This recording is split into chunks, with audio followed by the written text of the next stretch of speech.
Shri Gurave Namaha.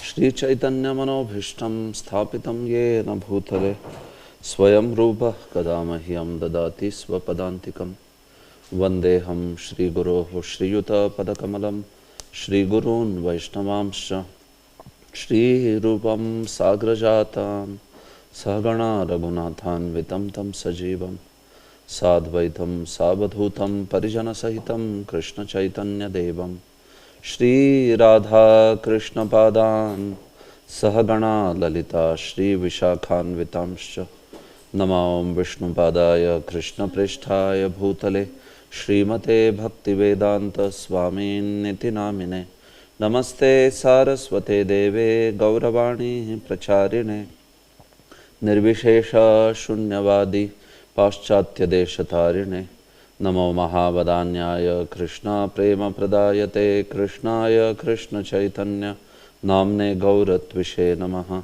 He Krishna Karuna Sindho Dinabandho Jagatpate Gopesha Gopika Kanta Radha Kanta Namostute Tapta Kanchana Gaurangi Radhe Vrindavaneshwari Vrishabhano Sute Devi Pranamami Haripriye Vancha kalpatarubhyascha kripa sindubhya eva cha patitanam pavanebhyo vaishnavebhyo namo namaha Jaya Shri Krishna Chaitanya Prabhu Nityananda Shri Advaita Gadadhara Shrivasadi Gaura Bhakta Vrinda Hare Krishna Krishna Krishna Hare Hare Hare Rama Rama Rama Hare Hare Hare Krishna. So welcome all of you in today's session. So we have seen yesterday's session the various karakas. So just before we proceed, we'll have some recap. So can someone tell what is a karaka?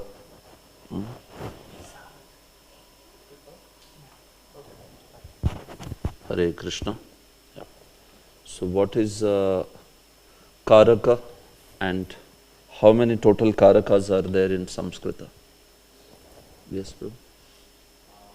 There are 6 karakas, and the karaka it explains what kind of a role a particular verb plays in a sentence. Yes, very nice. Huh? Yes. Karoti iti karaka. Karaka is basically what kind of role a word plays in the sentence in terms of the action. Is it subject of action? Is it object of action? All that. Yes. So, you remember any karaka? Karka, subject of action, karma, Yeah. object of action. Object of action. Karanam, the instrument of action. Sapra, karanam, the recipient of action. Apadanam, the origin of action. Adikaranam, the Yeah. time of action. Yeah, the locus of action. The locus of action. Okay. Will you be able to give any example of Sampradan Karakam? You are done, Prabhu? Brian, Prabhu? Yeah. Okay, yeah. So, Sampradan Karakam, some example you can give? Recipient, sampradana is The recipient, yeah. Yes. the English. Recipient or beneficiary. English example? Anything, I mean anything. I just want the concept. Is it understood, the concept? Sampradana Karaka. Krishna gives money, charity to the Brahmins, and then the recipients are the Brahmins. Yeah, Sampradana. correct. So who becomes the Sampradan Karakam here? The Brahmanas, the word which is mentioning the Brahmanas. Fine, okay. How do you explain Apadan Karakam? Apadan Karakam. Yes, Mataji. Apadana. So it's separation from the origin action, so is this like when the apple falls Yeah, from a tree? true, correct. Yeah, so then the apadnam is the tree, because that's the origin where the apple falls, when the apple falls. Yeah, yes. Whenever there is separation, viyoga, or there is origination, something is coming from something. So, whatever is the original source or whatever remains stationary, that is called as apadan karakam. See, separation and origination, it can be different, right? Two different things. Like origination means that thing is first time coming out from that original object. Like suppose what comes out, we can say from Supreme Lord, when the universes come out, they are coming out. So that is like origination. Separation is already the two objects are there. One is getting separated from the other. Like this board is there, and from board, if the board and this pen was attached, so pen falls down. So then in this pen and board, who takes the apadan karaka? Board becomes the apadan karaka because that is the stationary one, yes, as compared to this. So that's how, that is apadan karaka, origination. Or we saw origination in terms of yesterday, this also. Okay, you don't get disturbed if somebody is joining and all. I'm explaining something. You just should pay heed to me. Why you are worrying who is coming at what time. Like that. That's okay. Yeah. Soul falling down in spiritual world. I mean, that example is something I am saying that, yeah, don't get into that example. Yeah. Yes. Because it's quite a debated topic, whether soul falls or not. Yeah. Someone was falling down from the Ah, horse. yeah. Exactly. Yeah, Devadatta. anyone can fall. See, these grammarians and logicians, Nyayikas, they are known as Nyayika. Nyaya, the followers of Nyaya, or Nyayika. They like few words, like Devadatta. We don't know why they like so much that word. Everywhere Devadatta will come. Devadatta, Devadatta does not eat throughout the day, but Devadatta is becoming fatter day by day. So what is the conclusion? He eats at night. Must be eating at night. Otherwise, how is he becoming fatter day by day? So this is an example in Nyaya of a praman called as Arthapatti, one of the 10 pramanas. You must have heard 3 pramanas usually. Anuman praman, Pratyaksha praman, Shabda praman. But there are 10 pramanas. Jiva Goswami explained. So Devadatta, Bhagadatta, Vishnudatta. These are like very popular names in the language of the grammarians and language of the Nyayikas, logicians, or all of them. So if you hear that name Devadatta, and don't think like, who is this Devadatta? We never heard Devadatta. He is some Bhagavatam character. No, he is fictional character. There is no Devadatta or anyone. It's just, instead of saying George, you are saying Devadatta. Yes, Prabhu. Isn't the horse of Kalki called Devadatta? Oh, as such you are saying Devadatta? Well, Devadatta, there are, in Puranas, 20 patras, 20 characters named as Devadatta.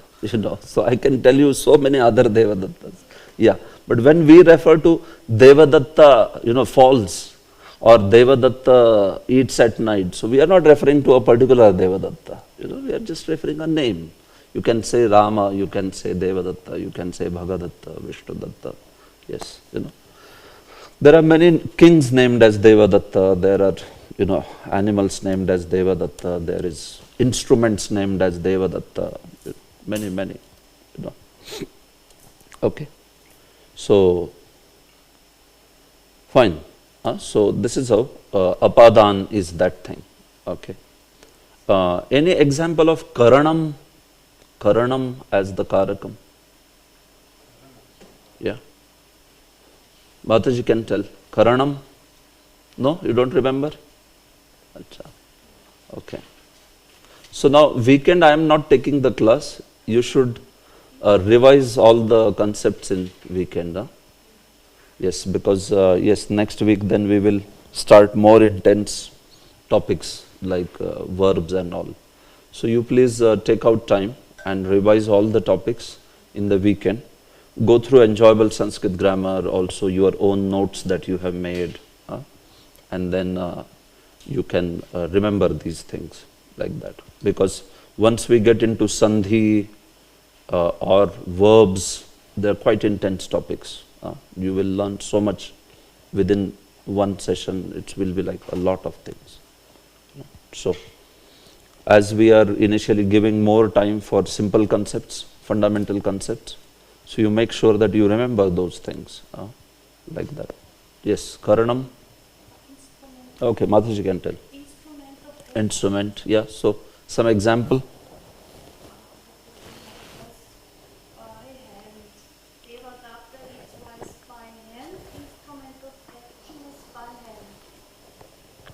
What is that?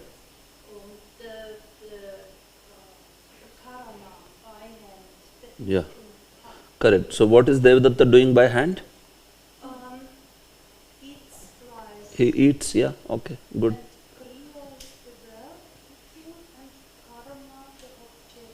Yeah, very nice. Yes, no problem.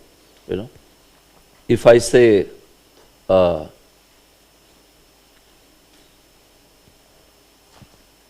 know, Parashuramaha, Parashuna, Kshatriyan Hanti, Parashuramaha, Parashuna, Kshatriyan Hanti. Parshuram kills the Kshatriyas by his Parashu, like that. So, in this statement, what is the instrument? Mataji? Parshuram kills the Kshatriyas, kings, by his Parashu. You understand Parashu? Parashu is the axe that he has. Axe, yeah. So, what is the instrument in this? Karanam? Yeah. Axe, yeah. Axe becomes the Karanam over here, instrument here, like that. Parashuna. So that's how you understand, because Parshuram is the subject, Kshatriyas are the object. What is the instrument is that Parshu, like so, in this manner. And finally, there are three kinds of adhikaranas. What are they? Anyone can tell? Three kinds of adhikaranas. Kala. Yeah.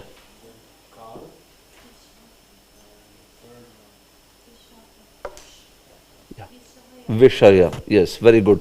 Yes. Any example of Kala adhikaranam?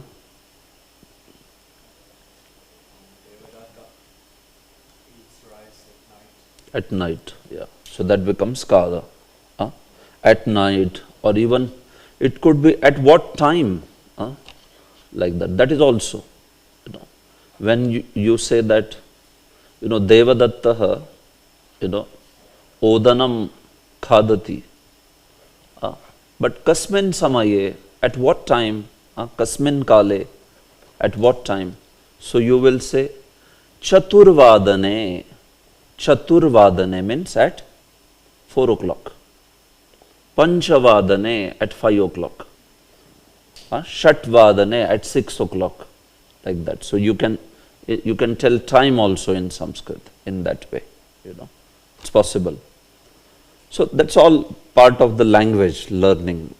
You know, this way. You can also tell the day. When you want to say Sunday, Ravivasare. You know, in Sanskrit, Ravivasara means Sunday. You know, or Budhavasare means Wednesday. Brahaspati Vasare means Thursday. All these different days. So there is some basic information about how to talk about days and time and all that. So there is one small document that I'll give you. It's just part of adding to your vocabulary. That will be needed there. So that's how Kal Adhikaran and then Sthan Adhikaran. How about Vishaya Adhikaran? Any example of Vishaya Adhikaran? Brian, Prabhu?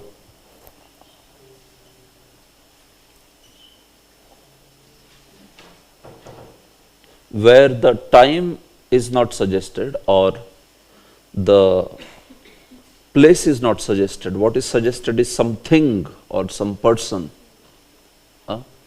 That is Vishaya Adhikaran.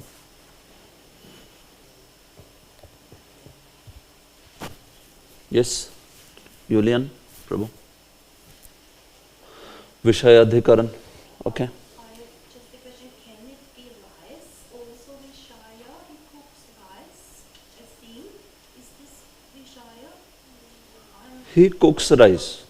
So, what should rice be there? Will it be Vishaya? The object normally, but because it's also a thing and the object, so isn't Vishaya? No, it will not be. It will not be. Okay. Yeah. If you want to say, in the rice, somehow you picked up a very third class quality rice, and there are a lot of worms in the rice. There are a lot of worms in the rice. You are saying, hey, this rice has worms. So you want to say this like that. So you say, bho, alas. Like that. That is in Sanskrit, bho. Bho, odane kitaha santi. Odane kitaha santi. Kita means insects. Or, it can mean worms, kramayaha. All different words you can use. Krami means worm. Kramayaha means worms in plural. So you say, odane kramayaha santi.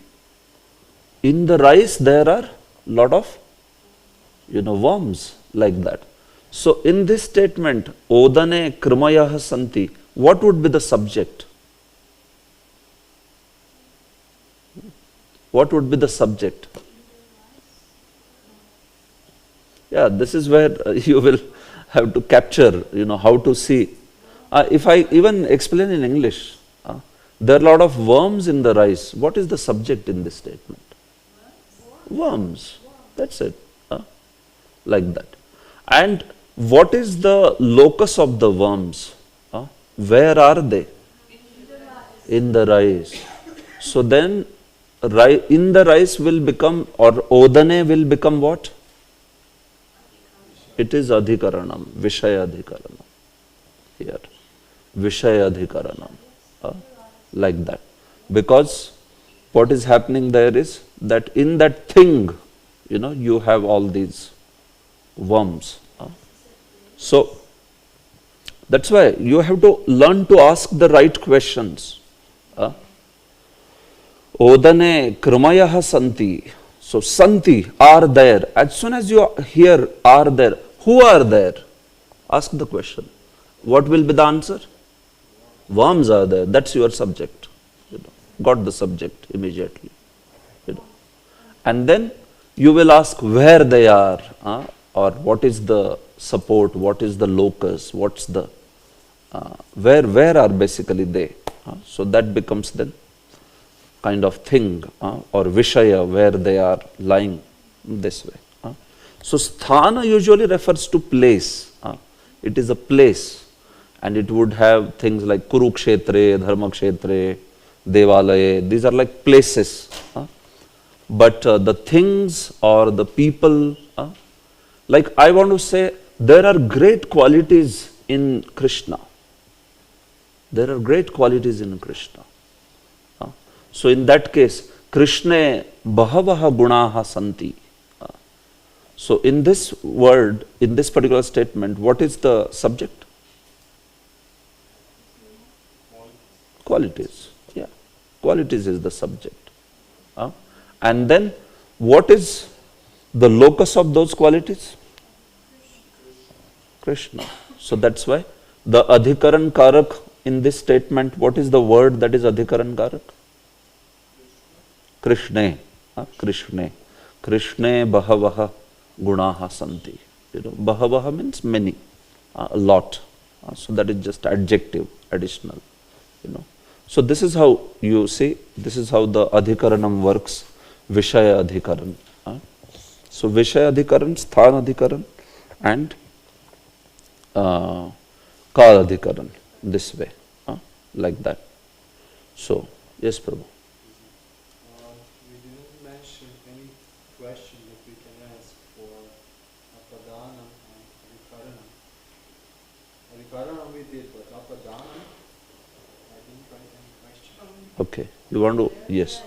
So I'll tell now, you go back to all the karakas right from beginning and what question you can ask, I'll tell you. So first and foremost is subject, karta, right?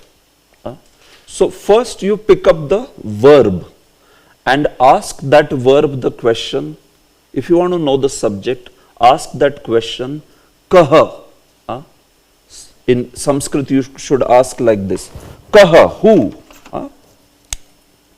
Okay, so we are now seeing what questions to ask if you want to know this. See, karta now. Karta, you should ask the question, kaha. See, I am writing in Sanskrit and also writing in English then. Who? But whom should, you should ask that question after what? After catching the verb. You understand? You catch the verb and then ask that question. Otherwise, you may get confused. So, to the verb you should ask this question. Who? So that's why first and foremost in Sanskrit is always catch the verb. What is the verb? And then you can ask all the questions to verb. So karta means you ask the question kaha. Karma means you ask the question kim. What?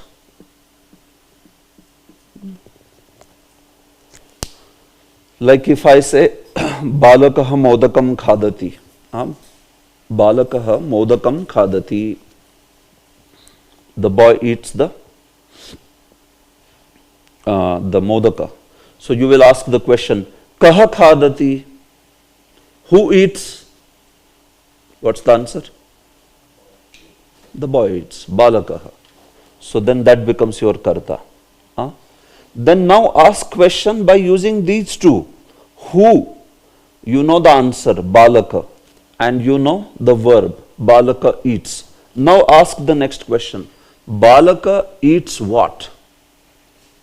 What does the balaka eat? That will give you the karma. Like that. Okay? So that is karma. When you come to karanam, you ask the question, kena. Kena. By whom or by what means? Kena. Kenopanishad. Kena. Kena means by what? By whom? Because that Upanishad is asking this question. By whom is this world created? By whom is this world maintained? By whom? By whom? By whom?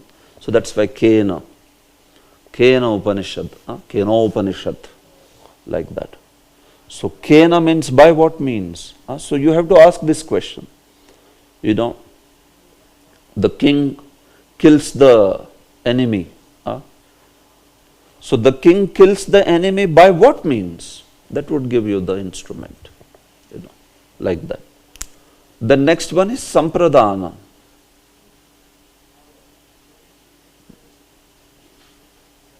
The question should be asked kasmai.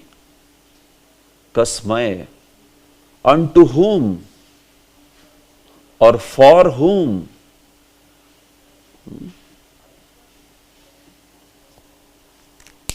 Kasmai. Yeah.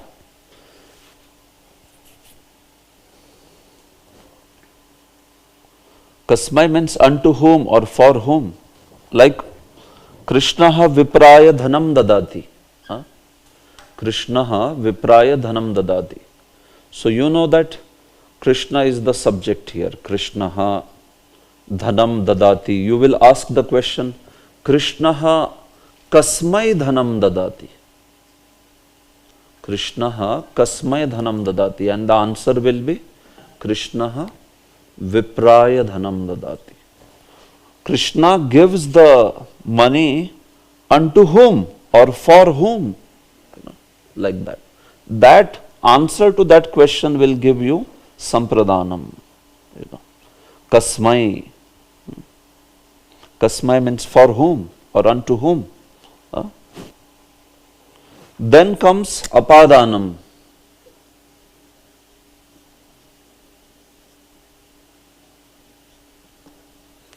The question should be kasmat. From what? Or from whom, whatever. From what? Apadanam. Kasmat. Like the trees fall from the tree, the leaves fall from the tree. Vrikshat parnani patanti. So, vrikshat parnani patanti. Parnani means leaves. Patanti means? What is patanti? Fall, yeah. Leaves fall. Vrikshat. Vriksha means? Vriksha? Tree, yes, So, vrikshat parnani patanti. So, first and foremost, you will find the verb. What is the verb? Patanti. Fall. Then you will ask the question, who falls? That will give you the subject. What is that? Patrani. Yes. Now you ask question, Patrani kasmat patanti? Kasmat patrani patanti? Kasmat means from what they fall. So the answer will come, vrikshat parnani patanti. They fall from the vriksha, they fall from the tree. So that vrikshat becomes your apadana, like that, And then, so actually when we analyze Sanskrit verses, we do like this. This is the process of analyzing the verse, As soon as the verse begins, Vande Guru Shri Charanaviramindam. So, atra Vande tu kriya asti. Here, Vande is the verb. Like that I will explain. Here, so, Kaha Vande? I am asking the question. Kaha Vande means what? Kaha. Who is paying obeisances? Yeah, who's paying obeisances? So, Aham Vande, got it, Now you got the karta, Aham Vande. Then I will ask, Aham Kim Vande? Unto whom I am offering obeisances? But we are not offering, the specific, as I said. What is exactly the obeisances being offered there? To the lotus feet, yeah, So, Shri Charanaravindam Vande, you got your karma. See? Shri Charanaravindam Vande. Aham Shri Charanaravindam Vande. Karta Karma Kriya. Now in that statement there is not so much apadan and all. So, that's not needed there. But this is how you ask the questions. Like that. Sampradanam, then apadanam, kasmat, and then finally adhikaran.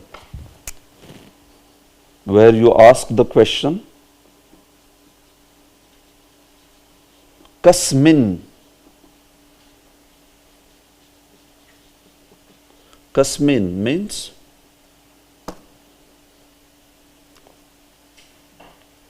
in what or on what. It can mean depending on kal, sthan, adhikaran. It can also mean at what time. So all that you understand. In what, on what. Pandavas fight the war. In what? In what place? So then you say Kurukshetra. In the Kurukshetra. So kasmin. So you ask the questions like that. Kaha, kim, kena, kasmai, kasmat, kasmin. All this. These are all the questions to be asked, and that will give you typical answer. Karta, karma, karanam, sampradanam, apadanam, adhikaranam. This manner. Okay. So now one more question is there, but that question comes especially, that is out of karaka. It is some additional information. It is called kasya. Kasya. Yesterday I was telling, right? You know. See, aham vande, I bow down. Aham kim vande? Aham Shri Charnaravindam vande. I bow down to the lotus feet. Aham kasya Shri Charnaravindam vande. Aham kasya, aham guroho Shri Charnaravindam vande. That's it. You know, that's the last one. That is called as sambandha or shashti. Kasya, you know, like that. So, yeah, because, see, that word guroho, it is not playing a role in action. So you see, the factor we defined was karaka is the role that is played in the accomplishment of action. But that role is, that word is just giving some additional information about karma. It is not playing a role. If I were to say, you know, that action of bowing down, so what that word role play, I mean what the word is playing the role in that action, it's not playing any role. It is basically just telling Shri Charnaravindam, that lotus feet. Whose lotus feet? That is Guru's lotus feet. But it is not subject of the verb, it is not object of the verb, it is not instrument of the verb, it is not any of these things. So that's why it is not considered karaka, like that. It is just giving some additional information about whatever noun, it could be verb, not verb, but it could be karma, karta, whatever. This. In English it is called as, you know, I mean in English you can say it is, in Sanskrit they will say sambandha. In English you can say it is some additional information, details about a particular word. Yeah, you could say that. That we will cover in Vibhakti, so you will anyway come to know. Vibhakti covers something more, two more than this Vibhakti covers, you know. So then it's like, then you know all the words, what all roles they can play, you understand, this way. So 6 karakas now, in this way, okay. So this should be clear to you. So you should memorize this, what questions I should ask, because otherwise you will see, you should not make mistake in understanding what is karta only. Finish, then you know, then your analysis of text will be just completely erroneous. So that's why right questions to be asked. First and foremost, what is the verb, and then go on asking the right questions to that verb. You know, then you will find the right answers, and then karta, karma, kriya, like this in this particular manner. Okay. So now this concept becomes very useful in something called as vibhakti. So now we are moving on to the next topic called vibhakti, and this topic is extremely critically important. Of course, all topics are critically important because these are fundamentals of Sanskrit. So, yeah, but I say critically important because even if you mispronounce Krishna as Krishna, that's okay. I mean, that's okay, that is understandable because of coming from a background or something. But the grammar and the understanding of grammar, that you should not make mistake, you know. See, nobody is going to mind so much even if you mispronounce something, that's okay. But you have to know grammar very properly. The textual analysis should not go wrong. Okay. Sometimes people may have misunderstanding about, oh, Sanskrit means all about the pure pronunciation, you know. It's certainly about pure pronunciation, but much more field is the grammar and the whole textual analysis, like that. Sometimes you may see big panditas, but they don't understand grammar. They make full mistakes with the grammar. Why? Because they just have studied pronunciation. That's it, you know, not. So the point is this analysis of Sanskrit grammar and understanding the text, it is much, much higher thing than just pronouncing the words accurately, like that. Okay, this is quite a deep science. You can learn pronunciation very quickly, but this takes time to learn, like that. It's a field in itself. Okay, so the vibhakti artha now, meanings of the case endings. So, what happens now? I am rubbing this off, okay?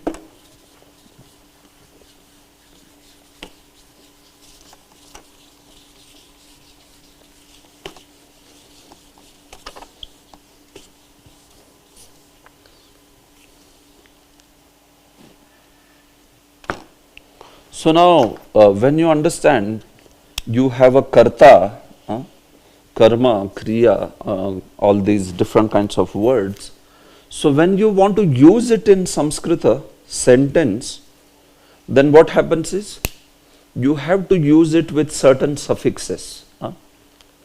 See, vibhakti is what we are seeing now. Vibhakti, case expressions. It also can be written as vibhakti hi, if you are using it in nominative case. Case expressions. So what does this mean? When you want to use these words in a statement, like now the word Rama is there, Rama, right? This is the fundamental word. Now I want to use this Rama word in a statement as a subject. Subject. So the word Rama, okay, this is very faint.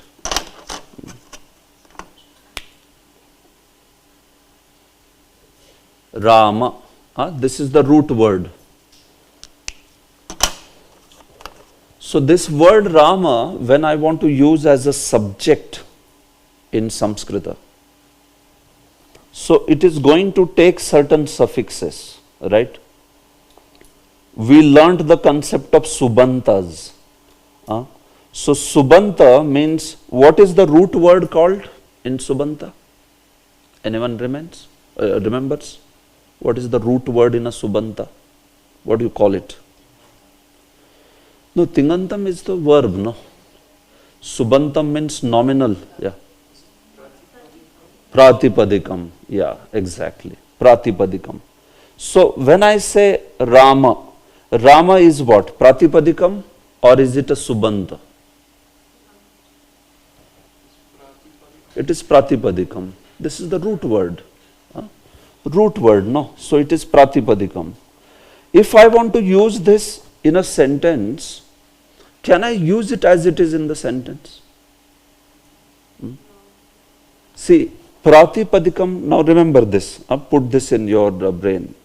Pratipadikam cannot be used as it is in a sentence. Never. You have to add something to it so as to use in a sentence. In Sanskrit, it's like this. So Pratipadikam, something like you have a, in India, or maybe it's here also, you get those fruit extracts. You get it here also, fruit extract, and it's like quite a concentrated fruit, extract. If you want to drink it, you have to add something to it.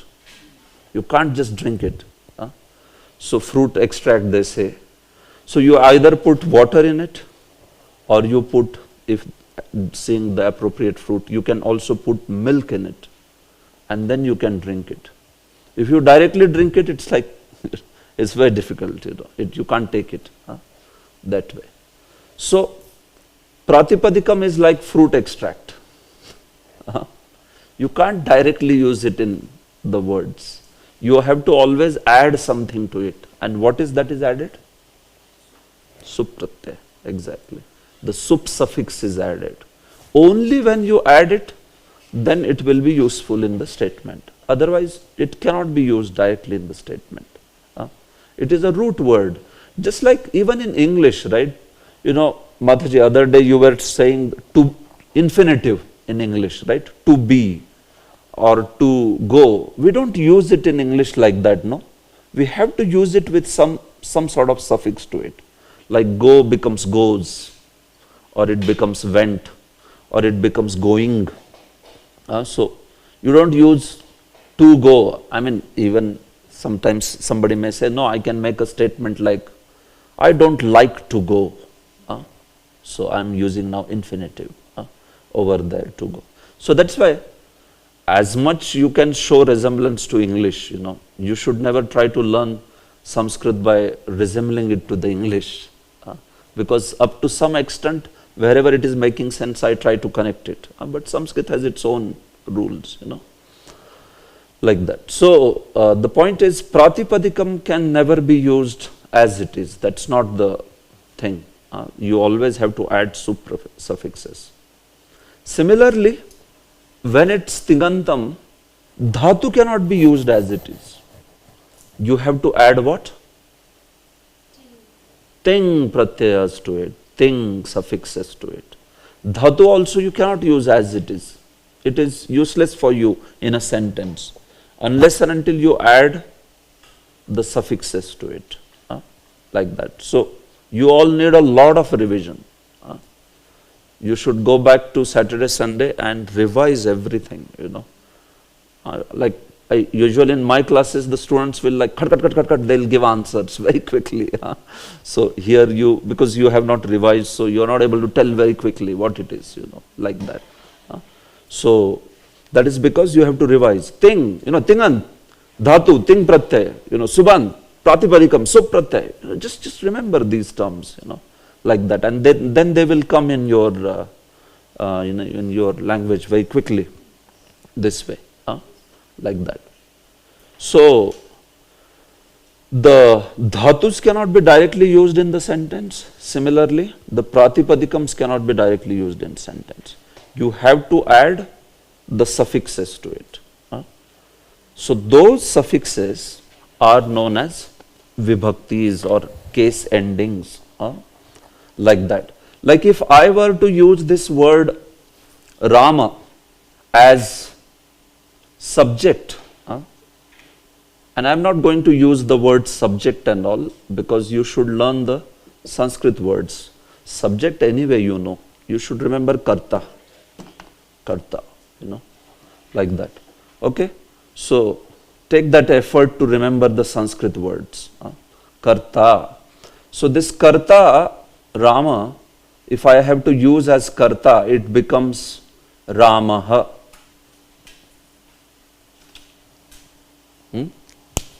You see a change from Rama to Ramaha. You see this visarga has come over here, Ramaha. And that visarga is added because to this Rama you added one sup pratyaya, and that has turned it into visarga. So that process we will see. Right now, you just remember that if karta, the subject, Rama, if I want to use this word as a subject, it becomes Ramaha.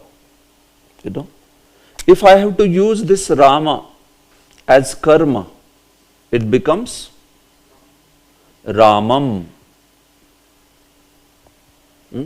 It becomes Ramam. Okay. Ramam. Again, this is happening because you are connecting the pratipadikam to the suffix and it is turning into Ram. If you have to use this as Karanam, then it becomes Ramena. Okay? If you have to use this as Sampradanam, then it becomes as Ramaya. If you have to use this as Apadanam, then it becomes Ramat. If you have to use this as, you want to come? Yes, please come.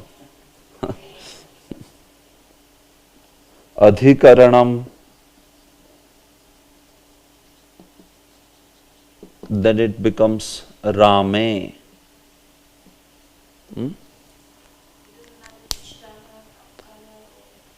Yeah, irrespective of sthana, kala, whatever, it Rame, because the word is Rama and it will be Vishaya Adhikaran usually.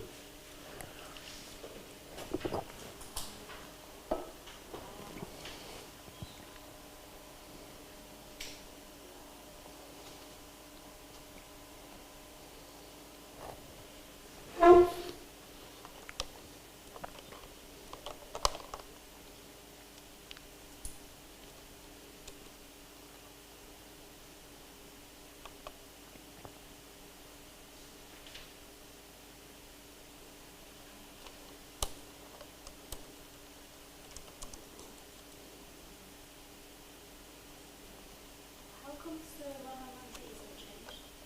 Yeah, very good question. Yes, I'll answer.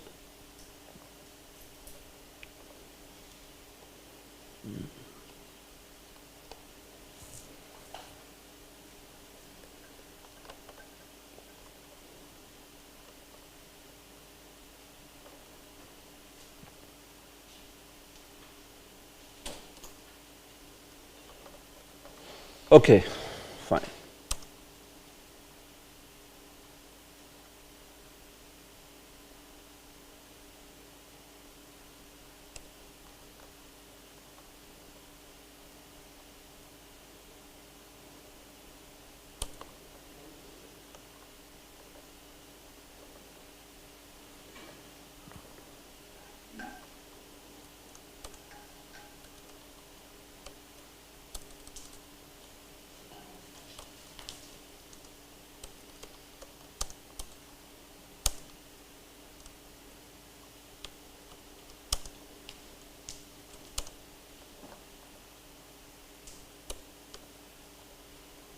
See, I want to say Rama laughs.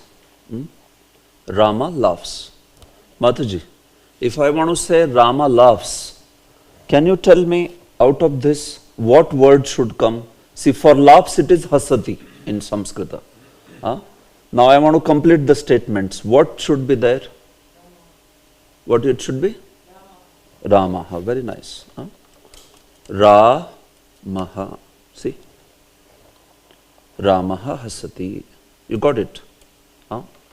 As soon as you say Ramaha, you understand that, oh, this is Rama is here, Karta. Like that.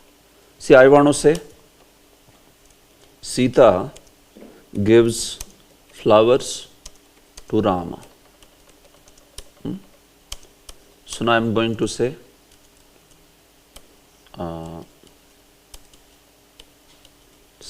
Sita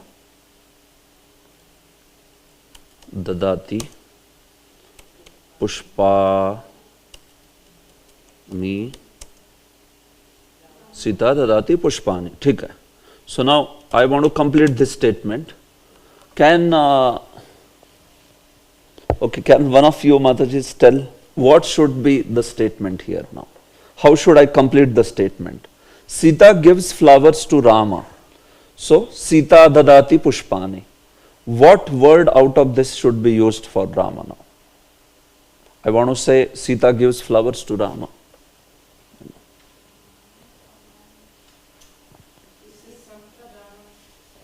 Good. So what will you use? Ramaya. Good. Sita.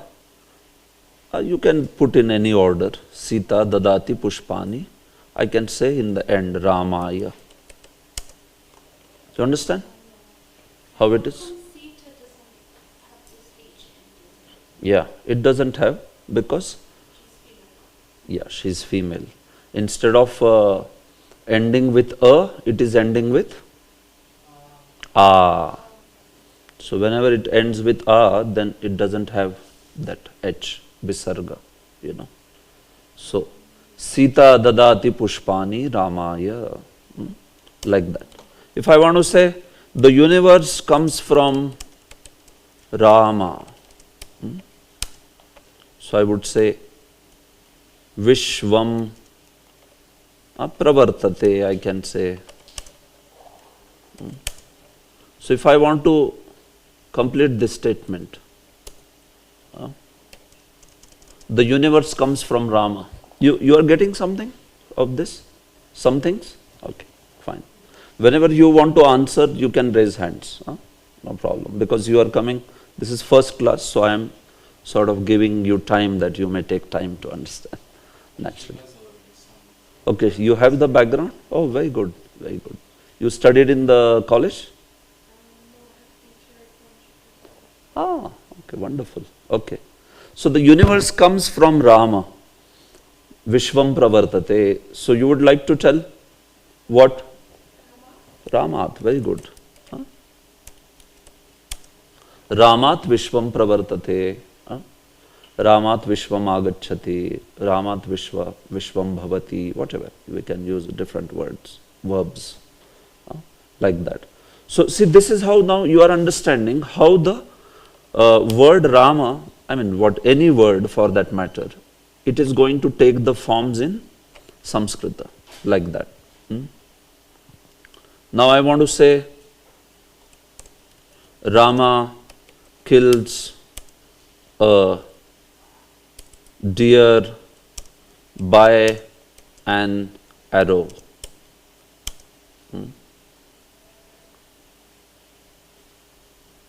So now, can someone make this statement? Rama kills a deer by an arrow. Yes, bro? Ramaha Yeah? Mrigam Yeah? Banena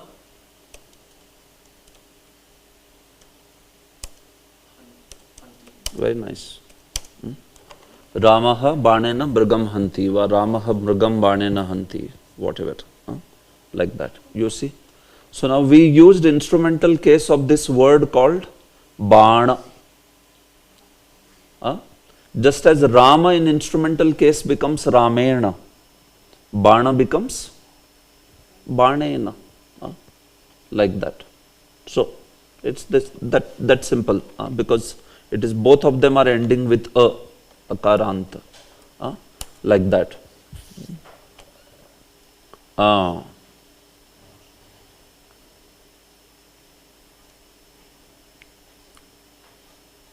Dasharatha sees Rama.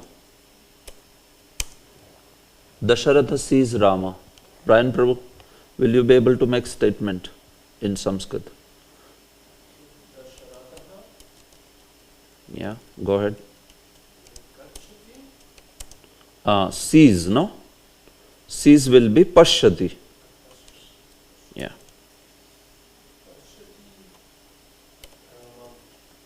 Very nice. Dasharatha pashyati Ramam, or Dasharatha Ramam pashyati. Typically speaking, in Sanskrit, I mean, the order doesn't matter. But if you are speaking like a prose, like a gadya, prose and poetry, two different, right? So when we speak prose, then we speak in Sanskrit karta, karma, kriya. First subject, then object, in the end verb, like that. Especially when you are speaking a sentence, a prose. Poetry, you can do anything. Even a statement, you can do anything, no problem. Even if you say Dasharatha pashyati Ramam, or you say pashyati Dasharatha Ramam, nobody is going to mind. But in general way to speak is Dasharatha Ramam pashyati, like that. Subject, object, verb, this way. Okay? Yeah, Prabhu. Is this also the case in ancient Sanskrit literature? This This order, like subject, object, verb, because it's interesting. I think in Hindi it's also the same. Yeah. So it would be interesting if till the modern day people still speak that way, like in olden days. Yeah. Yeah, meaning even in the olden Sanskrit, whenever the gadya is there, see, you will have to see whether it is prose or poetry. If it is prose, then they will follow that karta, karma, kriya. That is the order, like that. So Hindi is also like that, very true. Hindi and the other languages close to Sanskrit like Marathi, they are also like that. In English we have in between the verb and object comes in the end, right? Like that. Yes. There is a great mercy in Rama. There is a great mercy in Rama. So how will you make this statement? Is asti. You know what is the word for mercy? Kripa, Karuna, Anukampa, Anugraha, Daya, all these words. Okay, so you take Karuna. Asti Karuna. Kidrishi Karuna. What kind of Karuna? Great mercy. Yes? Mahan. Mahan is masculine. When it becomes feminine, because Karuna is feminine, so it becomes Mahati. Asti Mahati Karuna. Now, in Rama. So, yeah, Rame, you started getting now. Okay. Asti Mahati Karuna Rame. Or Rame Mahati Karuna Asti. Rame Bahavah Guna Santi. Rama has so great qualities. Rama has great mercy. Rama has, you are saying like that. So, Rame is your here, Vishayadhikaran, like that. So, you are saying how we are using them in different ways, And then, if we want to use also Ramena, so that can also be used. That is only pending, right? We used Ramaha, Ramam, Ramaya, then Ramat, then also Rame, and you can use Ramena. So, what is Ramena? By Rama, like that. So, you can say that, like there are very different ways it can be used, Ramena Saha, or it can be used as by Rama, Dashratha sends the message by Rama, meaning Rama is his instrument in sending the message. So, by Rama. So, you will say, see, what happened?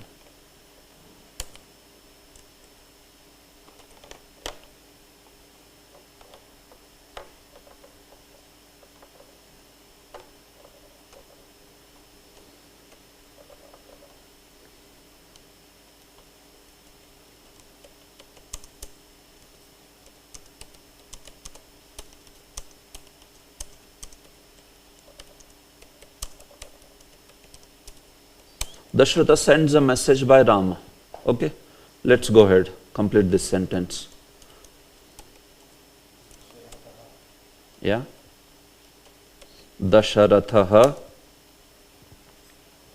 sends Preshayati. Preshayati.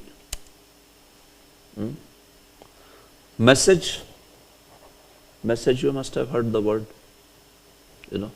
Sandesha, not the eating something. Sandesha means message. Sandesha, Sandesh. He sent the Sandesha. Sandesha means the message, like that. So, Dashratha sends a message. So, Sandesha will become what? Yeah? Very nice. Sandesham. Dashratha preshayati sandesha. Yeah, good. Ramena. That's it. Done. Dashratha preshayati sandesha. Dashratha Ramena sandesham preshayati. Whatever. Sadesham. Okay, no, not Sadesh. Sandesham. Why is the sweet also called Sandesh? I don't know. maybe some connection. It gives a message that Prasadam is the most sweetest thing in the whole world, something like that. Sandesh, I never thought why it's called Sandesh, like that. Yeah, Sandesh. Bengali sweets, Roshogulla, Sandesh, all these. Yes, so Dashratha Ramena Sandesham Preshet. Dashratha sends a message by Rama, or through Rama, by means of Rama, meaning maybe he sent Rama and said, please give this message, like that way. So you see now, this is how you use it in a statement. And that's why it becomes important to recognize those forms. So as soon as you remember Ramaha, for any akaranta you are done, that is how it is going to work. Ramaha, Dasharataha, Lakshmanaha, Madhavaha, Krishnaha, Keshavaha, Nrasimhaha, Vamanaha, whatever. It just is going to work that way, always, this way. So like that. So these all words that you are seeing here, they are Subanta or Pratipadik? What they are?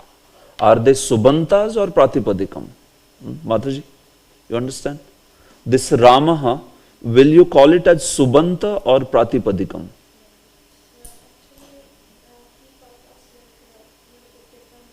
Yeah, no problem. Tell me. Prathama Vibhakti? Okay, fine. Yes. So that is the Vibhakti, that is the case expression. But this word, this Ramaha, in Sanskrita, you call it as Subanta. Subanta. See, I am writing here. Subanta. Subanta. It basically means a nominal word, a nominal or a name basically, a nominal word, nominal item. Subantam padam, you can say. Subantam padam. So whenever the root word takes some suffixes, it will be called as Subantam padam. And what is the root called as? Yeah? Root is called as what? Pra.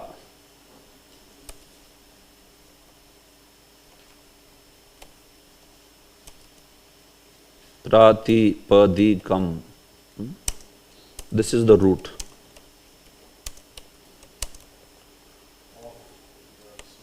Yeah, of the Subanta. Very nice.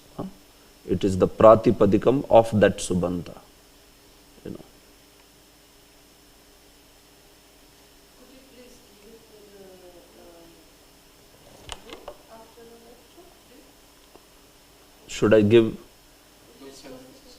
these sentences? Yeah, I'll give, no problem. This soft copy you are saying, I'll give. So, these are Subantam padas.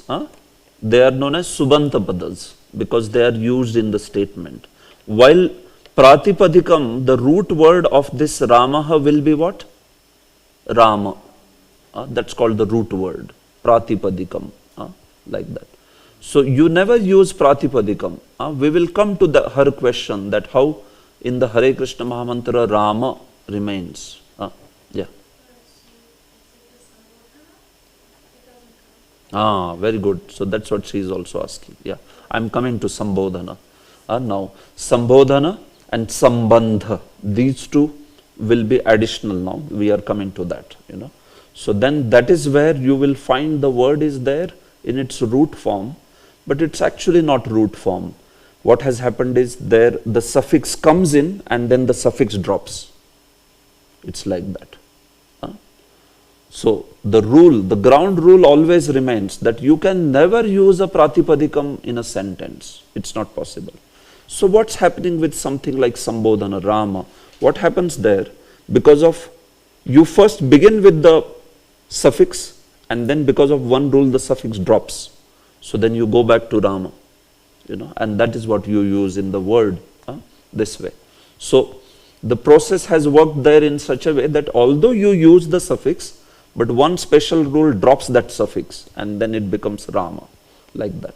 So it is not exactly using Pratipadikam as it is, but it is obliteration, that deletion of the sup pratyaya happens there because of some special rule that way. So that's the thing. So this is how you can use for the karakas. You use all these different ways. We have seen the karakas this way. So now karakas in this way, 6 karakas usage, you are able to see this. Yes, Prabhu. Regarding the Hare Krishna Mahamantra, Yeah. I once heard that it's actually in vocative case. Yeah. That the masculine words, they don't have an ending in Yeah. vocative. So is this correct? It's not correct. It should have said that the masculine words, their endings get deleted. And that's why then they remain as it is, like Rama. So the precise way to speak is not that they don't have endings, but you have to say the endings get deleted. And that's why what remains is this. But it's in vocative. It's in vocative. Yeah, Sambodhana. That's what she is saying. Sambodhana is the same thing. Yeah. So 3 of you are bringing the same topic, basically. Yeah. So I'm just coming to that. Yeah. No problem. Now, as soon as I explain, that will be very clear. So you are understanding this now, how these words are being used in this. Now this is only singular that we have used. Remember, along with singular, you can also use dual. And you can also use plural. So now you see, these were the 6 forms. There, if you use the dual, it will become 6 into 2. For the dual, again 6 forms. So that will be 6 into 2, 12. And for plural, 6 into 3, 18. So 6, 6, 6, depending on singular, dual, plural, like that. So if we were to use this singular, plural, dual, then you can see you have the whole provision. Instead of saying Rama laughs, you can say 2 Ramas laugh. 2 Ramas. Maybe Balramji and Parshuram were together and both of them laughed. So you are saying 2 Ramas laugh. What will it become? Very nice. Ramau hasata. Ramau. Because yesterday we saw 2 Ramas means Ramau. Like that. Then many Ramas. Ramaha. Ramaha hasanti. Many Ramas. Parshuram and Balram were laughing, and then Lord Ramchandra also came there. So it became 3 Ramas, and all 3 of them are laughing. Then it became Ramaha hasanti, like that. Rama's laugh, 3 or more, like that. Sita gives flowers to Rama. So Sita Devi gives flowers to Rama, Ramaya. The universe comes from Rama. So in all these statements, you can now use dual or plural also. It's possible that way. But before we do that, now we move to the sambandha and vocative, because that question naturally is coming. So we'll handle this now. Sambandha and sambodhana.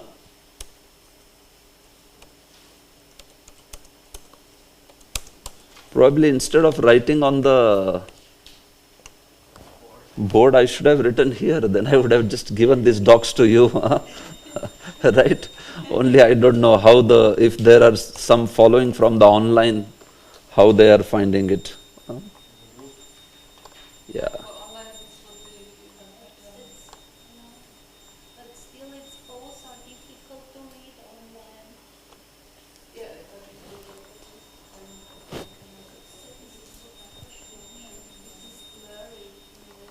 Yeah. Okay. Yeah, I understand. Yes, sometimes here it is like little better to understand for understanding's sake. Is now Vibhakti topic or something else? Yeah, now we are coming to Vibhakti. Yes. Yeah. I mean, I already explained to you, it's just now you have to know the names of those vibhakti. That's it. You already know what is vibhakti. Now I am explaining what are the names of those vibhakti. Like that. So, what you see here, Rama becomes Ramaha and all that. So, the kind of, basically what is vibhakti, the case expressions, is the particular suffixes that you attach to the pratipadikam. They are known as vibhaktis. Precisely, that is what is vibhakti is.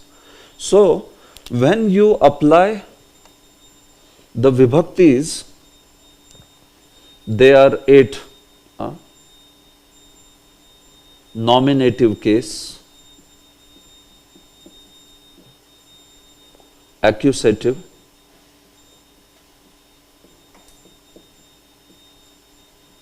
then instrumental,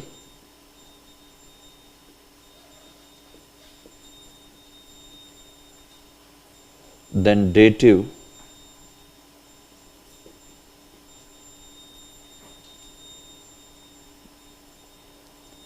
ablative,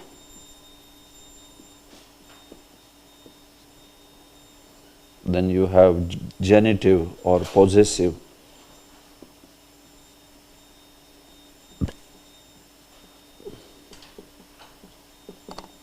and then finally locative. Nominative case means prathama. Accusative means dvitiya.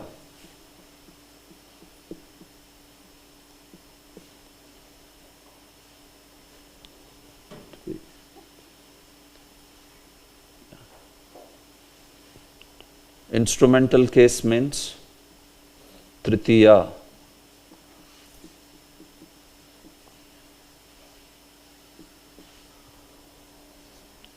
Dative case means chaturthi. Prabhu, is it Dvitiya or Tritiya? It is dvitiya. Just a minute. Dvi actually can be written in multiple ways. It's in dvitiya, how written? I'll just see here, just to check. What is the first one? This is this one. Yeah, it is dvitiya. Okay. Sometimes there are multiple ways you write. Yeah, but here it is dvitiya. Chaturthi, panchami,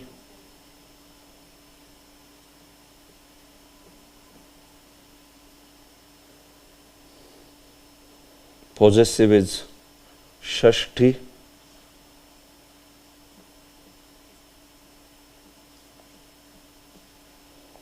and then locative is saptami. So, if you go to Enjoyable Sanskrit Grammar, you can go on page number 74, yeah. So, you can see there, page number 74 mentions these. Where are the English names given, but are they given there only? Yeah, just next page they are given, 75. See, different names for vibhakti, you can see in the book. Please note down, it is page 75. Prathama vibhakti, first case, nominative. Dvitiya vibhakti, second case, accusative. Tritiya vibhakti, third case, instrumental. Chaturthi vibhakti, fourth case, dative. Panchami vibhakti, fifth case, ablative. Shashthi vibhakti, genitive, or also known as possessive. Both words are there. Saptami is locative. Which one is possessive? The sixth one, yeah, genitive. So you can remember whatever you are comfortable. You remember prathama, dvitiya, tritiya, or you can remember nominative, accusative, instrumental. It's okay. Here, because there are 8 words, so I give you freedom to memorize English or Sanskrit, whatever. These, yeah, basically you should know the concept, that's it. Words is okay, you know. So, what it is, so you can see, basically what vibhakti is nothing but the supratyayas, nominal suffixes. See, the suffixes that the pratipadikam takes, when it is being used in a certain manner in the word, the suffixes that pratipadikam takes, those are known as vibhaktis. So, if it is these suffixes like su, au, jas, this she has not written in English somehow, you know. So, su, au, jas, these suffixes, they are for singular, dual and plural. Meaning what? If you are using, see, take some pratipadikam like Rama. So now if you want to use it in singular as karta, as a subject, then you will use Rama plus su becomes Ramaha. Rama plus au becomes Ramau. Rama plus jas becomes Ramaha. So these suffixes basically they are known as vibhakti. And there is a name for that vibhakti called as prathama, nominative case. Meaning whenever you will have your pratipadikam and I say that it's in prathama vibhakti, so these suffixes will be used in front of it. And when do you use that prathama vibhakti? When you are using Rama as the karta. For now you understand like this, that when Rama is being used as karta, subject, you will use the suffixes which are of the prathama vibhakti. You understand? Karta, the subject, that's the first karaka, that goes with the first vibhakti, prathama. In the karakas, what's the first karaka? What is the first karaka? Hey, come on, tell, what is the first karaka? Karta. Yeah, so karta goes with the first vibhakti. Meaning what? When you want to use Rama as karta in your statement, you will use these particular supratyayas. Rama plus, if it is singular, ekavachanam, you will say Rama plus su. If it is dual, you will say Rama plus au. If it is plural, you will say Rama plus jas. Like that. These are the pratyayas that are used when you want to use Rama in the as a subject, as a karta, like that. So, karta was the role that Rama was playing in the statement, isn't it? That word Rama, what role it is playing? Karta, it is subject. But how that Rama word will turn into, that is governed by this. You understand? These suffixes will tell you how that word Rama is going to turn into, you know. Because Rama plus that suffix su. See, these are only supratyayas. We say supratyayas, right? These are the supratyayas, sup suffixes. So these are the the suffixes, sup suffixes.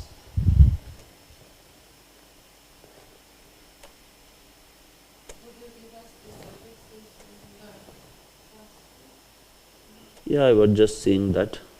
Yeah, I'll give. What happened? Just a minute, huh?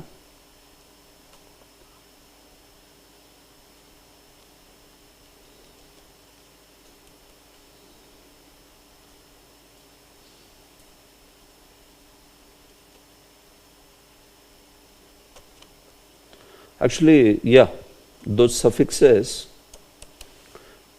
you can do one thing, Julian Prabhu, just see if there is some very good book available which is completely working out Sanskrit in diacritics, I mean, personally I searched, but I didn't find any. So it's like they are so serious about Devanagari, you can see. I mean, all the Western authors also, whenever they are writing a book in Sanskrit, they are using Devanagari only, like that. So you can try to search if there is some good book on in the diacritics Roman, no, then we can offer that book. I mean, they can take it so that it will be useful always. Although Medha Michika has tried to do it, but she like does it once and then she later next time she uses Devanagari. Like I'll show you. I think first time when she showed the Subantas, then she had written in diacritics. When first time she showed, now in the next chapter she is again using the Devanagari. And all other best books like Robert Goldman or people who have written very good books, like I have some books, but they all have used Devanagari. See, here she has used Mataji, so nominal suffix. Yeah, this page is page 9, volume 1. Okay, so here she has used in diacritics.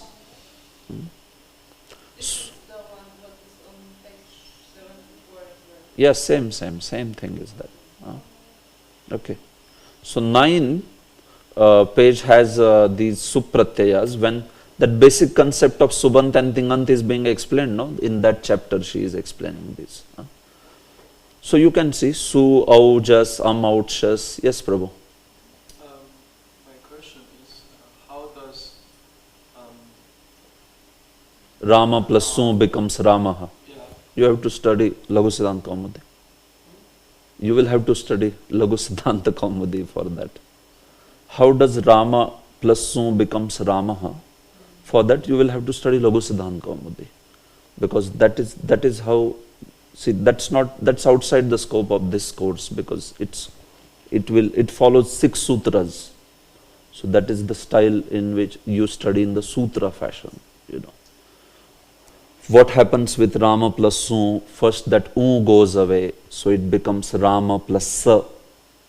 Then by next sutra's application it becomes Rama plus re for ra. And then after next sutra's application it becomes Rama. That re for turns into Rama. So it's a field in itself, I mean, what questions you are asking, they are at the level of Laghu Siddhanta Kaumudi. You can't answer them here. You will have to learn then Laghu Siddhanta Kaumudi for that. It is right, sutra wise everything. So right now when this teach in schools, like in 10th standard up to 10th standard or even 12th standard, they don't teach how Rama plus su becomes Rama. They never teach. They only teach Rama plus su becomes Rama, like that. So you study that level of detail only in the graduation courses like BA in Sanskrit or MA in Sanskrit and all that. You understand? So that's how students, even up to I am saying 12th grade in India, they will be told, 12th or 10th grade, you memorize Rama plus su becomes Rama, Rama plus au becomes Ramau, that way. So, yeah.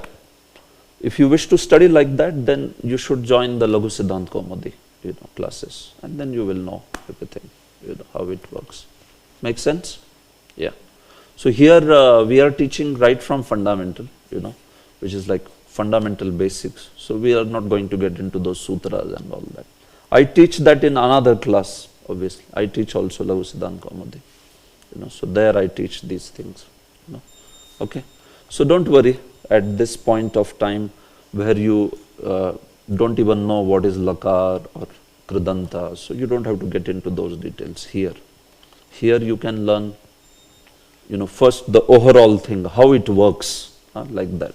And then you can learn in those great details later. Okay, so these pratyayas, they are basically known as vibhakti. So the first case, prathama, nominative case. So means that these 3 suffixes, pratyayas will be taken by pratipadikam, and that will turn into 3 subantas, which you get. Like that. So, same way, second case. So, when does the second case, that is the accusative case, use all these pratyayas? So, second case is used when you are using the word as karma. Karta, karma. Then you use these particular ones. When you are using the word as karanam, then you use the third case. You are seeing? It is going with the karakas, karta, karma, karanam. Then fourth case, it is going with sampradana, these suffixes. Fifth case, it is going with apadana. And here you come at sixth case, which is slightly different, so which I will tell you now. This is known as Shashti, sixth case. Or if I go on the page 75, there you can see.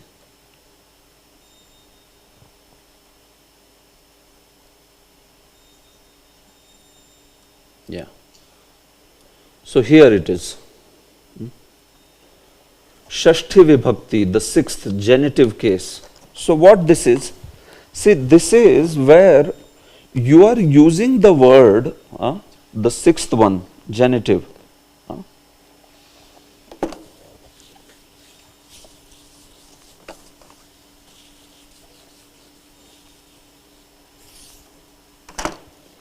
See, we are here at Shashti Vibhakti.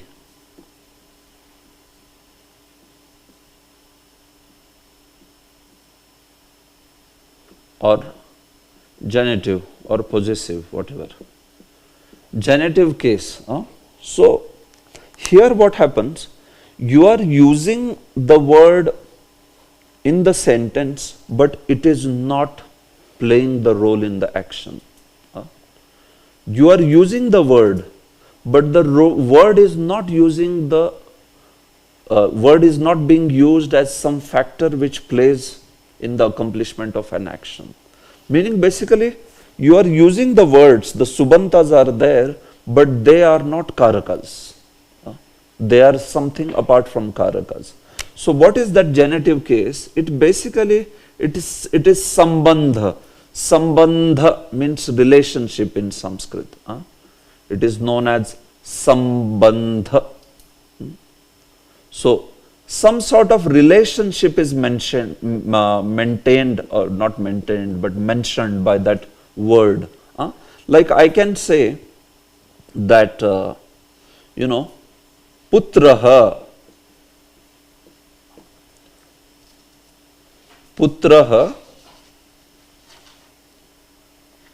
vanam gacchati. Putraha vanam gacchati. What does the statement mean? Putraha vanam gacchati. Anyone wants to tell? The son goes to the forest. Very nice. The son goes to forest. Now I want to tell whose son? Someone's son goes to forest. So whose son you want to go send to the forest? Please tell. Nanda's son. Yeah, he goes to Vrindavan. We don't want to send Dashratha's son to the forest, right? That Kaikeyi wants to send. We want to send Nanda's son to the forest. Vrindaranyam swapadaramanam pravishad gita kirti. Let's send Krishna to Vrindavanam. Like that. So Nandasya. Here I am writing down. Nandasya. Basically this is Nandasya.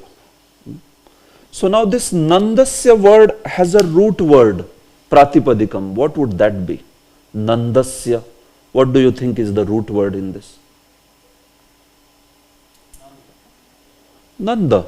Yes, exactly. Nanda is the root word. And that Nanda became Nandasya, meaning of Nanda or Nandas. Nanda's son goes to the forest. So now this Nandasya, it is not playing any role in the accomplishment of the action. This word, Nandasya, is it a subject of the verb? No. Is it object of the verb? No. Is it instrument? No. Is it beneficiary? No. Nothing. So this word has no karakam. It's not playing any role in the accomplishment of action. But it is giving something additional information about one word from the statement. So Nandasya, it is giving additional information about which word? You understand? Putraha, very nice. Putraha, son. Oh, son. Then you are wondering, hey, whose son? My son. I never told him to go to forest. No, not your son. Nandasya. Nanda's son. So this Nandasya is giving additional information about Putraha. It is connected to Putraha. Relationship. Sambandha. Nanda and this Putra, there is Sambandha in them. They are connected. They are connected. That connection might be anything. That connection may be that their son and father. It may be that the connection may be of master and servant. It can be any.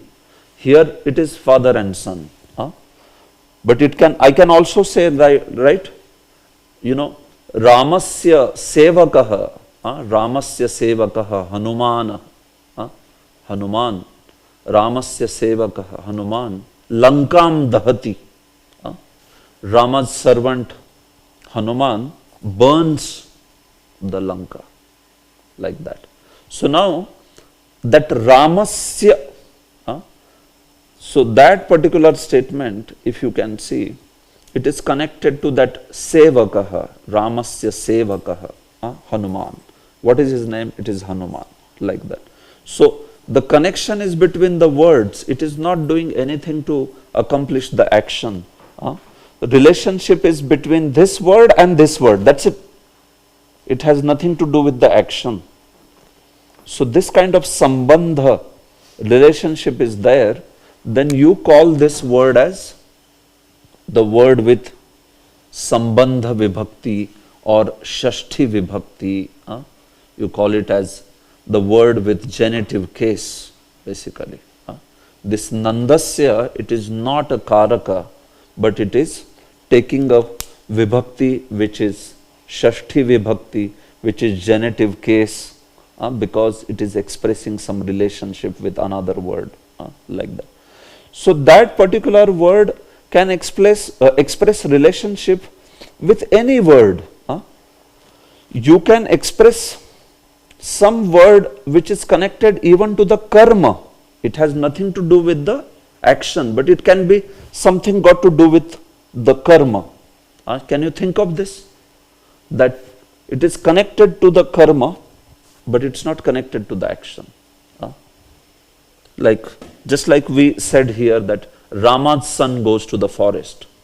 Now instead of that, you give me some word which is connected to the forest, but it's not connected to the action. Okay, beautiful forest. Yeah, that is adjective actually. That is basically adjective. You have to give something which... Vrinda's forest. Very nice. Yeah, whose forest? Yes. Whose forest? So Nandasya putraha vrindayaha vanam gacchati. Like that. He goes to Vrinda's forest. That way. So this is how these words, they are sambandha. They are sambandha vibhakti pada. They are known as they are in the genitive case. Like that. So that's how these words, you can understand now. They might be there in the statement. They are certainly subantas. Jai Shri Shri Prahlad Lakshmi Nrsimhadev Bhagwan ki jai. These are certainly subantas. Are they subantas or not? They are subantas because they are taking the supratyayas, but they are not playing the role of the action. So this sixth vibhakti, you can see, it is applied in a case where you are dealing with a word which is not playing the role of the action, but still it is there in the statement. And then Saptami Vibhakti, it comes for those words which play the role of Adhikaranam and locative. So they take all the locative cases, Supratyayas, this way. And then finally there is Sambodhana. So this correspondence you should remember, which Vibhakti takes what. I have a question. Yes, Prabhu. So, since the genitive could be referring to whatever karana, Yeah. so karta or Karma. karma, yeah. So, does it change also the pratyaya because of referring to different, like the genitive of the nominative it could be, or the genitive of accusative, genitive of so does it change something, or you have to, you sit in the sentence, you have to guess, or like try to figure it out? No, Sambandha, because it will always give a relationship, so it will always be, Prabhu, of this sense that of something, like of Rama, or of Dashratha, of Vrinda, Vrindas, Ramas, Dashrathas. So whether you use it for subject, object, Sampradan, Apadan, anything, it will always be like that. You understand? But there could be, I'm thinking that there could be different parts of the sentence that Yeah. might be related to Vrinda, for example. Yeah? So Yeah. not only the forest, maybe there's, I don't know, some Like you can express it in English.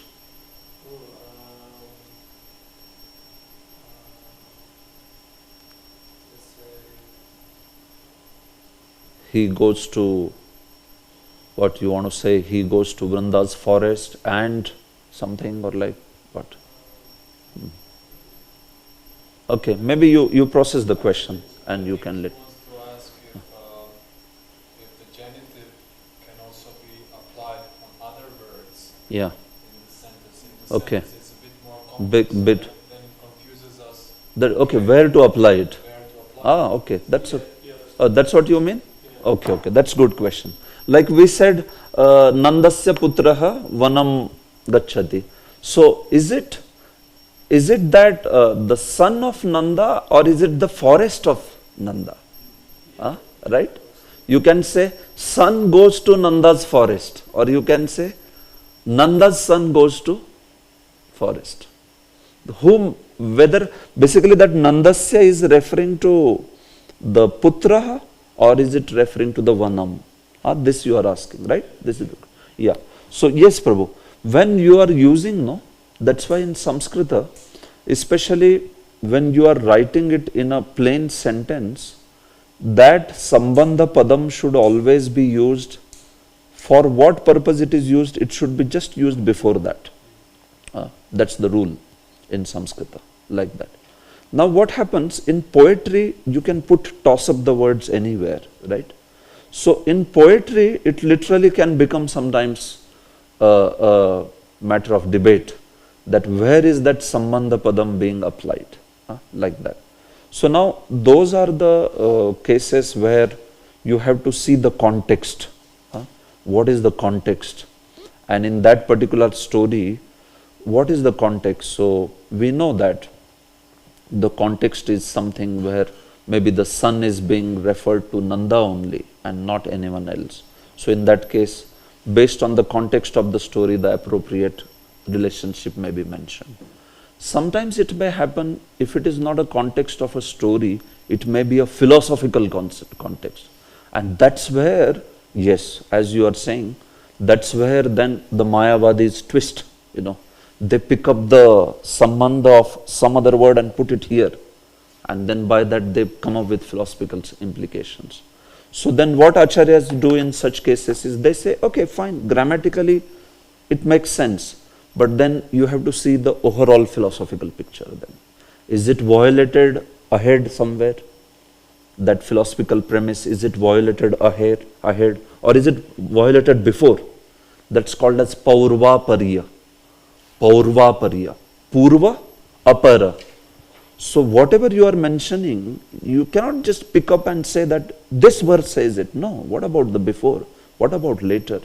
So they will deal such kind of grammatical trickiness with Paurvapariya. So it's, Hermeneutics problem. yeah, yes. Then that turns into the hermeneutics thing. Yeah, so it's true. Yes, especially in poetry, this can become a problem. Where you place that. In a sentence, usually, it will be quite clear. For our application, it's always before. Yeah, it's always before. If you want to use it, then you should put it before. That way. Yes. Like Sambandha Padam goes before the word to the place. Yeah. Like Nandasya Putraha. That's how I'm saying, So if you want to say Nandasya Putraha Vrindayaha Vanam Gacchati. So in a poetry I could just toss up and put it anywhere. Vrindayaha Putraha Nandasya Vanam Gacchati. Like that. So the meaning can completely change there, right? Yeah. So that's why in those cases then context will be talked about. Hey, wow, what you are talking about? Which Putra of Vrinda? Forget it. It is Nandasya Putra. And the Vanam belongs to Vrinda. Like that. So then based on that context, they will make sure that it is used. So even in poetry, Vyasadeva tries to usually put the Sambandha Padas close to the word it is qualifying only. But sometimes it is possible. Like I have seen, especially in Bhagavad Gita, how they sometimes pick up that and then they place that particular here and then the whole thing can change, like that. Like I'll give you a very nice example. I mean, we will stop only, but you will see how the acharyas sometimes use it for a positive purpose also. This verse, Pashyetam Panduputranam Mahati Acharya Chamum, Okay, this is good. I'll tell you. See, Pashyetam Panduputranam Acharya Mahatim Chamum. This is Duryodhana talking to Dronacharya. He is saying, Acharya, oh Acharya, Dronacharya, Pashyetam, just see this. What should I see? Mahatim Chamum. Just see this great army. Army of whom? Panduputranam. Panduputras means Pandavas. Just see this great wide military phalanx of the Panduputras. So Panduputranam is qualifying which word in this? Yeah, very nice. Mahatim Chamum. It's basically qualifying Chamum. Chamum means the military force, and that the adjective for that military force is Mahati. It's very great. So it's qualifying. So Panduputranam Mahatim Chamum, right? Now there is one great Acharya. I mean, they say that he was a Mayavadi before. Yeah, he was a big Mayavadi before. Madhusudan Saraswati. And he later became a great Vaishnava towards the end of his life, So he puts this Panduputranam instead of Chamum as for Acharya.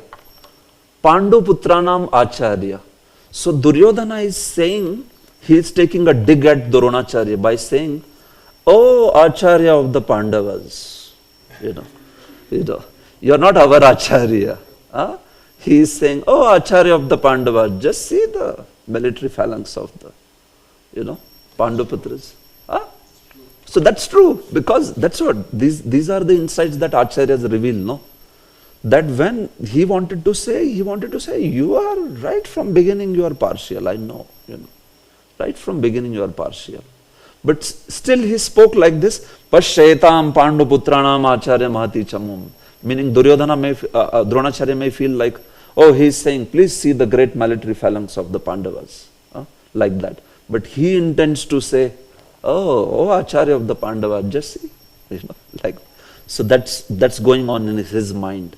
So Duryodhana was like that, no? He always, thought Bhishma and Drona as partial, He saw that and he would sometimes take a dig like that. So you see Madhusudan Saraswati puts Panduputranam in front of Acharya. Instead of putting our Acharyas and everyone else puts in front of Chamum. Like, you see? So this is a good example of, sometime. So now, here it has been used in a sense that it is still maintaining the text's meaning and it's still within the Siddhanta, It's not causing some upasiddhanta or something. Because yes, Duryodhana really thought Dronacharya to be partial, although he was not partial. He was quite, it's just that he appreciated because they were virtuous, Pandavas were virtuous this way.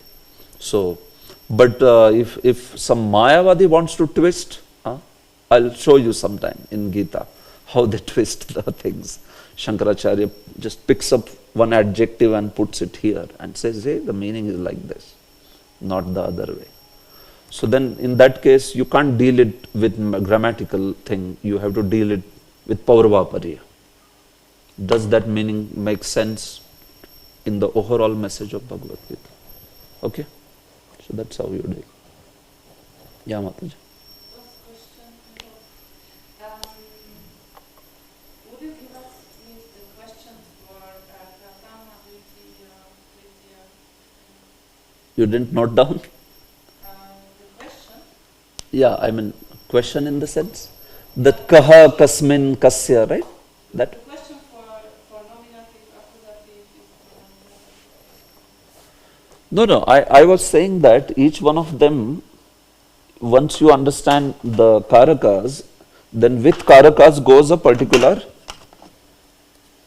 case, like karta takes nominative case. Okay? Karma takes which case? Tell. Accusative case. See, there are some slight exceptions to this, but I'll teach them as exceptions. For now, you can take it this way. 99% will be like this. There are some rare occasions where karta takes actually instrumental. That's called passive voice. I'll come to that. But this is the almost 99% it will be like this. Karma takes accusative. Karanam takes instrumental. Okay. Then sampradana takes dative case. Apadanam takes ablative. Very nice. Yeah, I'm coming. Then the sixth one, genitive. Yeah. And for genitive, is there a karaka? No karaka. That's it. No karaka pertaining to genitive. Now you got it, right?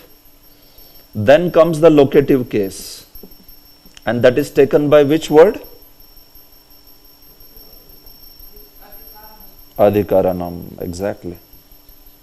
Adhikaranam takes locative case. And now there is one more case called as vocative. That's the final one that we were talking about. That is also no karaka. Vocative, V-O-C-A-T-I-V-E.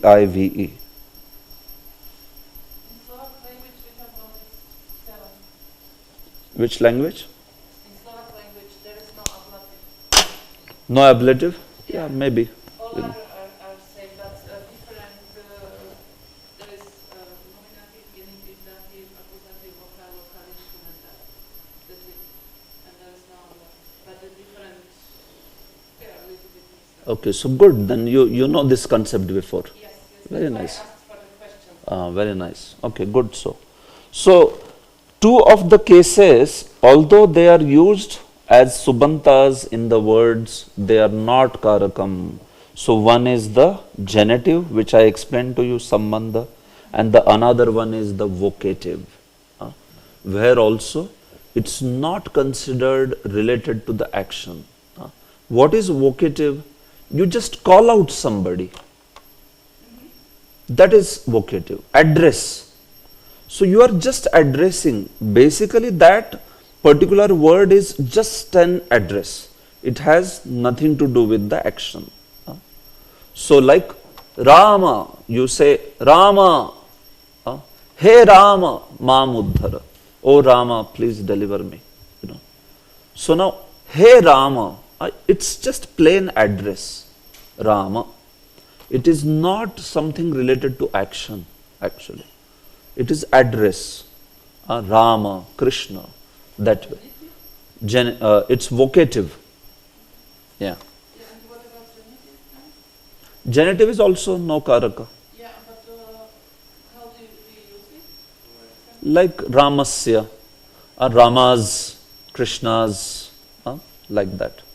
So, yeah, I explained already. Rama's, Krishna's, like that, that way. So, vocative, we will explain. I will just little bit explain because some of the students are missing here. So, I will also explain it in the next session. Vocative, because it's important. Vocative is what is there in our Hare Krishna Mahamantra. Hare Krishna, Krishna Krishna, Hare Hare, Hare Rama, Rama Rama, Hare Hare. All 16 words are vocative. There is just no, you can say, there is just no, what you say, subject, object, nothing here. It's all just vocative. Meaning, literal meaning is, O Krishna, O Radha, O Rama, meaning again Krishna coming back. What about, what's the action? That is the import. That is not so much what is mentioned in the mantra. Mantra is just vocative words. That's it. So what is intended behind that mantra? Please engage me in my service. That is not mentioned in the mantra.